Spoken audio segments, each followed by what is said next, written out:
हमारे साथ है एडवोकेट वीरेंद्र वर्मा, जो कि क्रिमिनल लॉ प्रैक्टिस करते हैं, क्रिमिनल लॉयर हैं। तो चलिए मिलते हैं। Welcome sir. बहुत बहुत शुक्रिया, आपने मुझे अपने पॉडकास्ट पर बुलाया और मैं कोशिश करता हूं कि मैं एजुकेट कर सकूं उन सभी लोगों को जो कानून के बारे में कुछ जानना चाहते हैं। कानून की जानकारी लेना ही अपने आप में एक बहुत बड़ी एजुकेशन है। आप कितनी भी डिग्रीज ले लें, कोई भी आप कोर्स कंप्लीट कर लें, ये एक ऐसी एजुकेशन है वो जो ज़िंदगी में कभी ना कभी आपके काम जरूर आएगी। ऐसा कोई इंसान मुश्किल ही होगा जिसका अपनी ज़िंदगी में कभी ना कभी थाने, पुलिस से, कोर्ट कचहरी से वास्ता ना पड़ा हो। और अगर गलत तरीके से वास्ता पड़ गया तो पूरी ज़िंदगी जो आपने जोड़ा था ना, वो सब दांव पर लग जाता। तो बेटर है कि वो दांव पर लगे, उससे पहले आपको पता होना चाहिए अपने देश के कानून के बारे में, अपने देश में क्या लॉज हैं उनके बारे में, और अपने आप को एजुकेट बनाना चाहिए। तो सर, आप एजुकेट करने का ही काम कर रहे हैं। मैंने बहुत सारे यूट्यूब वीडियोस देखे, आपके इंस्टाग्राम वीडियोस देखे। तो मुझे ना अभी जानना है कि कैसे क्रिमिनल्स आते हैं आपके पास, कैसे केसेस आते हैं। देखिए, मैं ये वर्ड तो नहीं बोल सकता कैसे क्रिमिनल्स आते हैं। अच्छा। मैं ये जरूर वर्ड बोल सकता हूँ कि किस तरह के केसेस आते हैं, क्योंकि एक एडवोकेट जब किसी का केस को प्रेजेंट करता है, क्योंकि मैं डिफेंस लॉयर हूँ। डिफेंस लॉयर का मतलब होता है कि आपने चाहे कुछ भी किया हो, किसी भी केस में आपका नाम आया, उससे मुझे कोई मतलब नहीं है। मुझे कोई मतलब नहीं है वो केस एनडीपीएस था, पॉक्सो था, रेप था, मर्डर था, या कोई भी ऐसा क्राइम जो बड़ा हीनियस है समाज की नज़र में। अगर वो मेरे पास आया तो मेरी वो ड्यूटी है। जल्लाद के सामने कोई इंसान आता है तो ये नहीं देखता कि वो निर्दोष था या दोषी था, उसका काम उसको फांसी पर चढ़ाना होता है। उसी तरह से एक वकील का जो डिफेंस लॉयर है, उसका यही काम है, अगर जो केस उसके सामने आया, केस को पढ़े, समझे और उसको रिप्रेजेंट करे। इसका डिसाइड, मतलब वो आगे जब कन्विक्शन होगा या एक्विटल होगा, ये हमारे हाथ में नहीं है। हमारा काम अच्छे से उसको प्रेजेंट करना है। इसका डिसीजन जज साहब देंगे, अब वो एक्विट हुआ या कन्विक्शन हुआ। लोगों को उम्र कैद भी होती है, लोगों को फांसी भी होती है, 10 साल 5 साल ये सजा चलती रहती है। पर डिपेंड करता है जो सामने आया है अभी हमारे पास, क्या सच में वो दोषी है। दोषी प्रूव करने के लिए प्रॉपर एक पूरी प्रोसीडिंग है, बहुत लंबी प्रोसीडिंग है। आपने सुना होगा लोगों केस शुरू होते बचपन में। बचपन से मेरा मतलब नहीं है, मेरा मतलब एक छोटी एज से।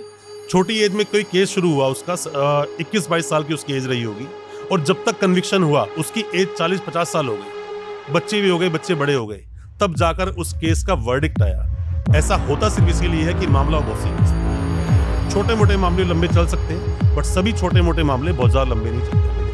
सर, केसेस के बारे में तो हम बात कर रहे हैं, लेकिन एफआईआर, चार्जशीट बहुत सुनते हैं हम, तो ये सब क्या होता है? देखिए, चार्जशीट या एफआईआर या पुलिस की इन्वेस्टिगेशन, ये तब सब पिक्चर में आती है जब कोई केस होता है, कोई घटना कहीं पर घटित हुई। जैसे मान लीजिए, मैं एग्जांपल देता हूँ किसी मर्डर केस का। मर्डर केस तो काफ़ी अपर दर्जे का केस हो गया कि इसमें 2 ही सज़ा होती है, या तो उम्र कैद होगी या फिर फांसी होगी, इसमें तीसरी कोई सज़ा होती नहीं। पर अगर नॉर्मल सा भी केस है, मान लीजिए कोई लड़का कहीं पर खड़ा था, उसके 2 दोस्त वहाँ पर और आते हैं, और खड़े होने के बाद में बात होते होते किसी थर्ड पर्सन से उन लोगों की रंजिश थी। शाम को वो पार्टी करते हैं और नशे में उसके घर पहुंच जाते हैं या फिर उसके ऑफिस पहुंच जाते हैं।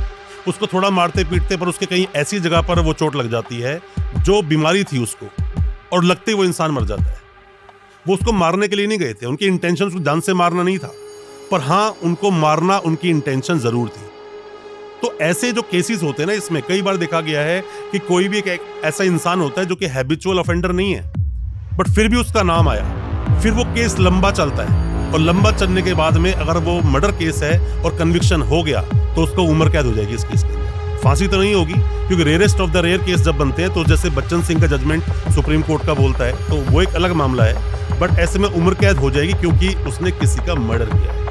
अपना आर्टिकल देखो, अगर आप अपने देश का कॉन्स्टिट्यूशन ऑफ इंडिया को आप देखते हो, तो उसमें आर्टिकल 21 बोलता है कि सभी को लाइफ एंड लिबर्टी, इंसान को जिंदगी जीने का अधिकार है। जिंदगी जीने का नहीं, जिंदगी को भरपूर जीने का, विद डिग्निटी जिंदगी जीने का अधिकार है। ठीक, इसीलिए जितने भी आपके सामने जो आपने देखा होगा कि पुलिस की कस्टडी में, पुलिस के अलग अलग तरीके टॉर्चर करने के तरीके होते हैं। अगर किसी को कुछ उगलवाना है ना, या तो खड़ा कर देंगे उसको, वो खड़ा है आदमी, वो 15-20 घंटों से, मारा नहीं है उसको, मारते पीटते नहीं है लोग। कई सारे ऐसे केसेस में अगर वो जो इन्वेस्टिगेटिंग अथॉरिटी है, अगर वो जो इन्वेस्टिगेटिंग एजेंसी है, अगर वो अच्छी एक बड़े केसेस को, बहुत सीरियस मामले को अगर इन्वेस्टिगेट कर रही है, वो जानते हैं जैसे ही मैं इसको मारूंगा तो 24 घंटे में मुझे कोर्ट में पेश करना पड़ेगा।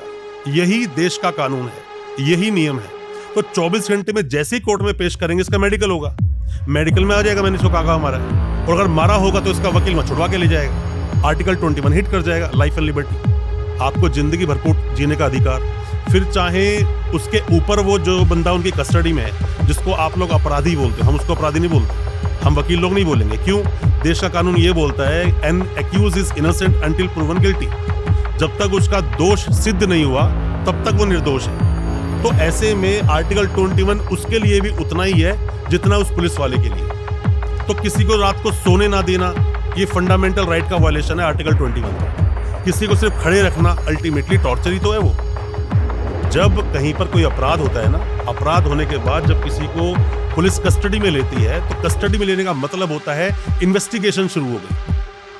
आपने देखा होगा किसी इंसान अपना समाज क्या जानता है, समाज के बारे में समझिए पहले आप। हमारा समाज क्या जानता है कि एक इंसान को उठाया और लगा दिया 376 रेप का सेक्शन है, लगा दिया पॉक्सो का कोई भी सेक्शन, लगा दिया मर्डर का कोई भी चार्जेस, बीएनएस का सेक्शन 103, आईपीएस सेक्शन 302, मैं उसकी बात कर रहा हूँ। और यहाँ पर जैसे ही वो जेल भेजा गया, पूरे समाज में सर्कुलेट बात क्या होती है, उसने रेप किया। कोई जानना नहीं चाहता वो रेप सच में उसने किया कि नहीं किया। अपने देश का ही कानून बोलता है कंसेंट इज नॉट रेप। लड़का लड़की साथ में घूम रहे, होटल जा रहे, वो रेप नहीं है। अब यहीं पे दूसरी बात आती है कि वो जब उनके फिजिकल रिलेशन बने उससे पहले अगर शादी का झांसा देकर फिर रिलेशन बने तो ये रेप है। 69 नया बीएनएस का सेक्शन जोड़ दिया गया।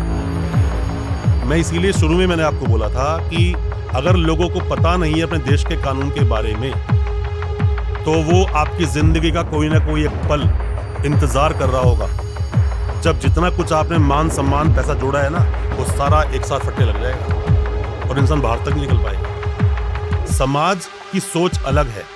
जब किसी इंसान को पकड़कर जेल भेजते हैं उसका मतलब है कि इन्वेस्टिगेशन होगी।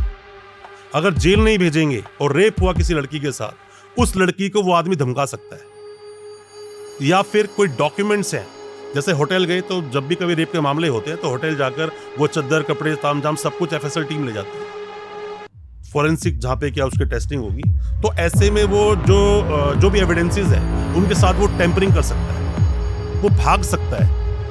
इन चीजों की वजह से ये प्रिवेंटिव एक्शन बोलते हैं हम इसको, कि उसको रोका जा रहा है जेल में डालकर इन्वेस्टिगेशन पूरी होगी। आपने देखा होगा किसी भी इंसान ने मर्डर किया और वो कोई साल 2 साल में बाहर आ जाता है। क्यों?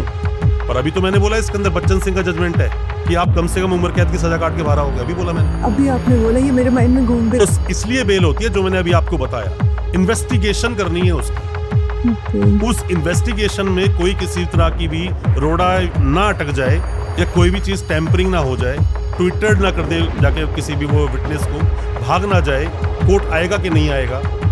तो जिसके साथ अपराध हुआ वो तो फिर पूरी जिंदगी ऐसे ही रहेगा। जैसे किसी ने मर्डर करा तो उसको 2-3 साल में छोड़ क्यों दिया जाता है, यही क्वेश्चन था मेरा। देखिए ऐसा होता है कि मैं बहुत बार अपनी वीडियोस के माध्यम से लोगों को बोल चुका हूँ, जब आपसे कोई अपराध हो जाए ना या आपका किसी अपराध में नाम आ जाए, जितना जल्दी हो सके अपने वकील साहब के पास, जितना जल्दी हो सके। और अगर आपके साथ कोई अपराध हो गया ना तो जितना जल्दी हो सके आप पुलिस स्टेशन पहुंच जाओ। यह आपको डिसाइड करना है।